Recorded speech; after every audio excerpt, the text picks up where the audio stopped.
Good morning students. देखिए बच्चों, आज हम अपनी एक्सरसाइज 9D को स्टार्ट करेंगे। 9D एक्सरसाइज स्टार्ट करने से पहले बच्चों कुछ हम बेसिक्स फॉर्मूलाज के बारे में बात करते हैं। देखिए, लॉस और प्रॉफिट के बारे में आपको पता चला। सबसे पहले बच्चों, कोई सामान देखो, आपने कोई सामान खरीदा तो वो उसका क्या होता है बच्चों? Cost price. और जिस रेट पे उसे बेचा वो उसका सेलिंग प्राइस। ठीक है। तो फॉर एग्जाम्पल, आपने एक पेन, मैंने पहले भी बताया था कि आपने सपोज कर लीजिए कि आपने एक पेन खरीदा है। ठीक है बच्चों, वो पेन आपने खरीदा 10 रुपीज का। ठीक है, और आपने बेचा उसे 15 रुपीज का। तो जो खरीदा वो उसका कॉस्ट प्राइस होगा। कॉस्ट प्राइस ऑफ पेन कितना हो गया बच्चों? ₹10। और जिसमें बेचा बच्चों वो उसका क्या होगा? Selling price. Selling price suppose कीजिए वो कितना था बच्चों? 15 था। तो और देखो बच्चों, कोई चीज आप कम में खरीदते हो, ज्यादा में बेचोगे तो आपको फायदा होगा। तो प्रॉफिट का फॉर्मूला क्या होगा बच्चों? प्रॉफिट, सेलिंग प्राइस, सब्ट्रैक्ट करेंगे सेलिंग प्राइस में से बच्चों क्या? Cost price. तो ये किसका फॉर्मूला होगा बच्चों आपके पास? प्रॉफिट निकालने का, कि सेलिंग प्राइस में से आप माइनस कर दीजिए कॉस्ट प्राइस। ठीक है। और प्रॉफिट परसेंट निकालने का फॉर्मूला क्या है बच्चों? प्रॉफिट अपॉन में कॉस्ट प्राइस मल्टीप्लाई में 100। ठीक है बच्चों, तो प्रॉफिट निकालने का फॉर्मूला होता है selling price minus cost price, और प्रॉफिट परसेंट निकालने का फॉर्मूला होता है बच्चों प्रॉफिट अपॉन में कॉस्ट प्राइस मल्टीप्लाई में 100। ठीक है। अब हम बात करते हैं बच्चों लॉस की। कोई सामान आप कम में खरीदते हो, सॉरी बच्चों, ज्यादा में खरीदते हो और कम में बेचते हो, तो आपको क्या होगा बच्चों? आपको होगा लॉस। सपोज कीजिए आपने वो पेन था, वो कितने रुपए में खरीदा? 10 रुपीज में खरीदा, लेकिन आपने उसको बेचा कितने में बच्चों? 8 रुपीज में। तो सेलिंग प्राइस कितना हुआ? 8 रुपीज। इसका मतलब देखो, 10 रुपए में कोई चीज खरीद के आप 8 में बेचोगे तो आपको नुकसान होगा। तो लॉस का जो निकालने का फॉर्मूला होगा बच्चों वो क्या होगा? कॉस्ट प्राइस माइनस में सेलिंग प्राइस। और बच्चों लॉस परसेंट का क्या होगा आपके पास?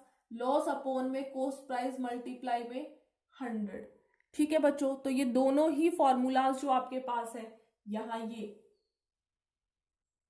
बच्चों ये आपके पास बहुत ही इंपॉर्टेंट है। तो आगे बच्चों सारी आपके पास 9D एक्सरसाइज इस इन्हीं 4 फॉर्मूलाज पे डिपेंड करेगी।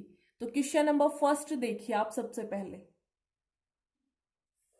जी बच्चों, क्वेश्चन नंबर फर्स्ट देखिए। A man bot an article for ₹25 and sold it for ₹40।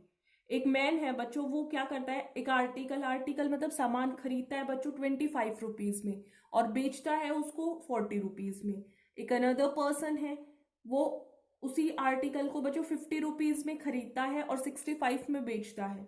तो आपको ये बताना है किसका प्रॉफिट परसेंट है वो आपके पास ज्यादा है। तो आप इसे कैसे सॉल्व करोगे? देखो, सबसे पहले आप सपोज कीजिए cost price of article, cost price of article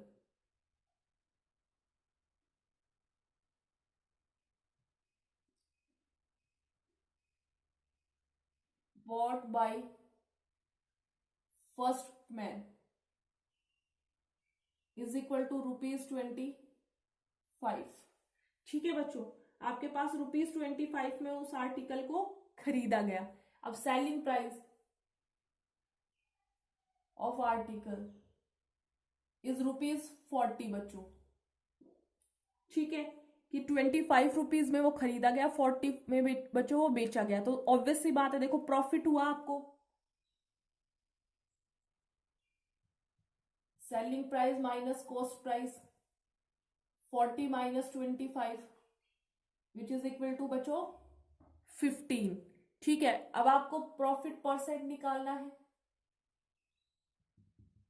तो बच्चों क्या फॉर्मूला था? प्रॉफिट अपॉन में कॉस्ट प्राइस मल्टीप्लाई में 100। प्रॉफिट बच्चों 15 अपॉन में 25 मल्टीप्लाई में 100। 25 1 जा, 25 4 जा, तो बच्चों 60% का क्या हुआ? उन्हें प्रॉफिट हुआ फर्स्ट पर्सन को। अब हम सेकंड वाले के लिए भी सेम यही प्रोसीजर अप्लाई करेंगे। उसका cost purchase by second man ₹50। 50 रुपए में बच्चों क्या उसने कोई सामान खरीदा, सेल कितने में किया बच्चों? सेलिंग प्राइस कितना है? ₹65। तो बच्चों प्रॉफिट होगा कितने रुपए का? 65 माइनस में 50 विच इज इक्वल टू बच्चों 15। प्रॉफिट परसेंट का फॉर्मूला क्या होगा बच्चों? 15 डिवाइड बाय 50 मल्टीप्लाई में 100। 51 जा 52 जा,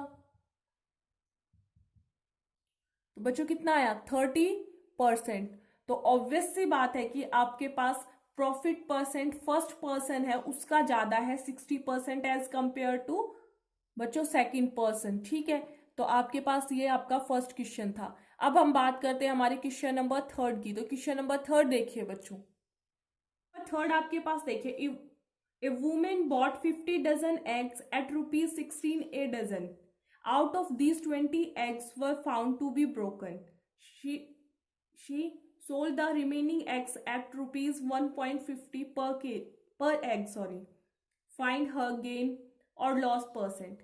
देखो बच्चों, एक वुमेन होती है, एक औरत होती है, उसके पास वो 50 डजन एग्स खरीदती है, 50 दर्जन। कितने रुपए का बच्चों? एक दर्जन है वो 16 रुपए में खरीदती है।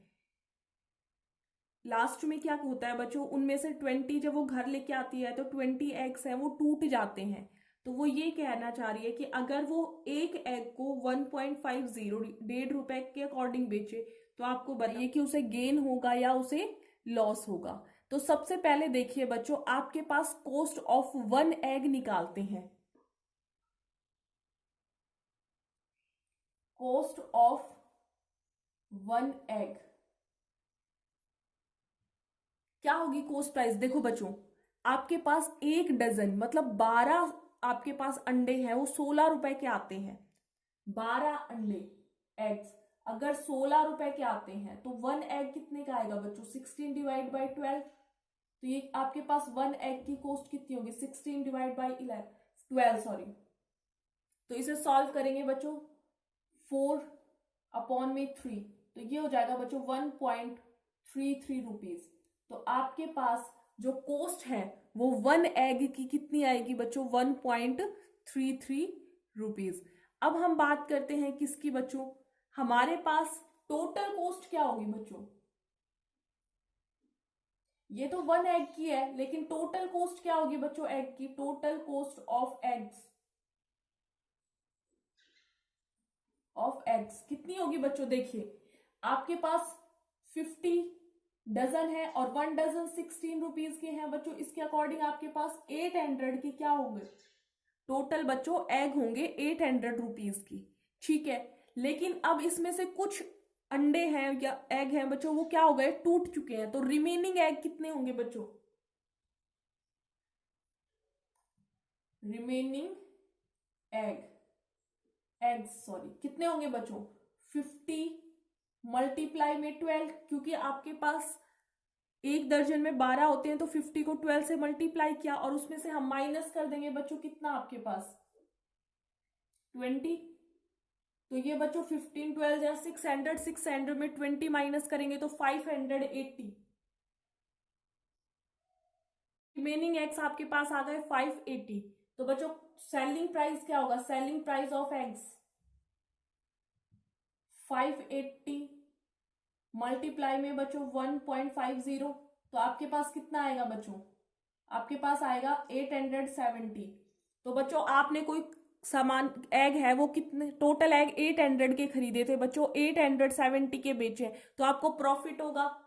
तो प्रॉफिट परसेंट का फॉर्मूला क्या होगा बच्चों? प्रॉफिट परसेंट का प्रॉफिट 70 रुपीज का प्रॉफिट अपॉन में 800 मल्टीप्लाई में 100, 20 से 20 कैंसिल। ठीक है बच्चों, तो आपके पास 70/8% की बात करें, इतने रुपए का बच्चों क्या होगा? उसको फायदा होगा। बच्चों ये आप 70/8 को डेसिमल में खुद कन्वर्ट करेंगे। तो आज की वीडियो में यहीं तक था बच्चों।